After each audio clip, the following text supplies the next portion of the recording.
Jadi penyiksaan-penyiksaan itu udah lama sekali, bukan hari ini. Jika kamu seorang perempuan dan kamu ingin selamat, kamu harus siap tubuhmu dinikmatin oleh laki-laki. Leader-leader yang hebat-hebat di sana. Jika kamu ingin pulang masih punya nyawa dan organmu masih ada di situ. Saya sudah mengingatkan berkali-kali jika kalian lihat konten YouTube saya 3 tahun yang lalu bersama Mas Uya Kuya, kalian akan sadar bahwa sebenarnya ini kejadiannya bukan akhir-akhir ini. Bukan hari ini. Bukan. Saat saya menyampaikan ini, semua orang berkata bahwa saya sangat kasar, saya sangat galak, saya sangat jahat. Bahkan saya difitnah karena saya memulangkan seseorang yang tidak punya aturan menurut pendapat saya. Tetapi saya tidak pernah gentar dengan apa yang ingin saya sampaikan. Saya sendiri. Saya itu tidak punya dekengan pusat. Dekengan saya di atas. Saya percaya dengan kekuatan Tuhan bahwa Tuhan itu akan menyertai setiap umatnya yang percaya dengan doa menjalankan ibadahnya dengan baik. Konten ini sudah cukup lama. Dan tidak ada satupun yang gubris saya tahu. Dan saya memiliki trauma-trauma yang sangat menyakitkan sekali. Di mana saya menyampaikan kebenaran, saya dihujat habis-habisan. Saya dihina habis-habisan. Assalamualaikum warahmatullahi wabarakatuh. Kepada Miss Yuni dan Kuya-Kuya, kami bermohon dan kami berharap bisa membantu kami. Kami di sini tersisa dari 64 orang dan yang 20 orang sudah kembali ke perusahaan dan dengan pengkhianatan, dan kami di sini yang 8 orang sudah pulang ke tanah air untuk melakukan overstay dengan biaya sendiri, dan kami di sini tidak mempunyai apa-apa, dan kami untuk makan pun sudah tidak punya apalagi untuk membayar overstay. Jadi kami berharap besar dengan Miss Yuni dan Uya bisa membantu kami untuk pengurusan pulangnya, untuk berkas-berkasnya, dan kami berharap besar agar secepatnya kami bisa bertemu dengan anak istri dan keluarga kami. Kami ucapkan terima kasih. Assalamualaikum warahmatullahi wabarakatuh. Guys, yang percaya nih guys, ini kabar-kabar yang tidak sesuai dengan realitanya guys. Realitanya kita di sini, wah jangan percaya guys. Indonesia tidak ada bekerja sama dengan Kamboja, tidak ada guys. Guys, kita masuk lagi ke segmennya Kamboja ya. Ini ada beberapa info terbaru dari kasusnya TKI yang berada di Kamboja. Guys, beritanya, aku selalu bikin video ini supaya apa? Supaya kalian tahu informasi ketika kalian mencari pekerjaan, ketika kalian pengen ke luar negeri, karena berharap ketika kalian ke luar negeri itu dapat gaji yang besar gitu ya, dapat gaji yang lebih besar dari Indonesia gitu ya, dan ketika kalian pulang ke Indonesia kalian sudah kaya raya ya, itu namanya sedang berhalu ya. Nah, ini ada beberapa infonya supaya kalian tahu gitu ya, ketika kalian kerja pun kemanapun, gak harus ke Kamboja, mungkin kalian tujuannya mungkin dari awal pengen ke Thailand atau ke Hong Kong, tiba-tiba kalian dijebak oleh salah satu agen atau oknum ini ya, dan ketika kalian sudah naik pesawat dan tiba di bandara, tiba-tiba kalian berada di Kamboja guys. Itu banyak banget, makanya buat kalian yang sedang mencari pekerjaan harus mencari dulu info-infonya tentang agennya, tentang perusahaannya seperti apa, dan kalian juga harus mengecek tuh ya tiket pesawatnya guys ya, jangan sampai nanti kalian terjebak. Dan buat kalian yang masih tetap pengen ke sana ya silakan, itu urusan hidup kalian sendiri gitu guys. Dan ini kita lihat dari Miss Yuni dan beberapa info yang lainnya guys ya, dan kita lihat beritanya seperti apa guys. Aku diajak temanku berangkat, mau kerja kemana, antara ke Thailand sama ke Kamboja. Sudah tahu Kamboja negara miskin, masih aja mau ke negara tersebut katanya. Sedang nggak baik-baik saja loh. Aduh, nggak usah lah. Anak ibu cowok atau cewek, Bu? Suaranya agak jauh nih, Bu. Cewek sama cowok, cewek semua. 25 sama 23. Dua-duanya berangkat ke Kamboja, Ibu. Kamu takut kayak gini, takut dijebak sih misiun itu. Dua-duanya berangkat ke Kamboja dan sampai orang Jember. Jember pula Umbulsari. Jadi 2 anak cewekmu berangkat ke Kamboja.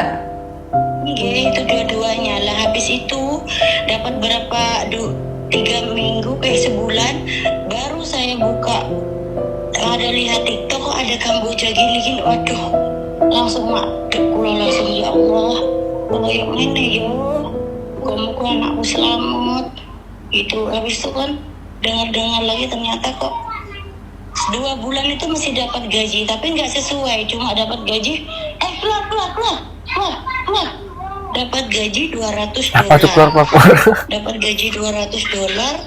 Habis yang ketiga itu sama yang bulan ini nggak dapat gaji, malah kalau nggak omset hukuman sekejam itu sampai 600 sampai 500 kali, sampai anakku pingsan tanganku kemocor mimisen, jadi infus di obati, habis itu bangun kerja lagi. Oke, terus? Oke, terus udah ngantuk sih misiunnya. Malam ini dapat mungkin yang minggu kemarin yang saya benar-benar saya drop, anak saya udah bilang nggak kuat, ada 13 orang kan di situ orang Indonesia. Memang nggak kuat soalnya melihat ada orang Vietnam itu 7 orang kabur, 2 orang ketangkep. Yang 2 orang ketangkep dihajar habis-habisan di ruang situ. Semuanya disuruh mukulin. Yang nggak mukulin memang dilempar sama kursi, kata anak saya. Anak saya cerita sampai gemeter. Bu, tolong Bu, selamat nih aku ibu. Aku mulai Bu, tapi membayar denda 100 juta. Kalau enggak aku cari 2 orang masuk ke sini. Aku nggak mau Bu nyelakai orang. Minta tolong Bu, gimana? Minta bantuan, pokoknya sembarang. Saya nggak karuan dah. Ini alhamdulillah baru sehat, udah berapa hari udah pulih.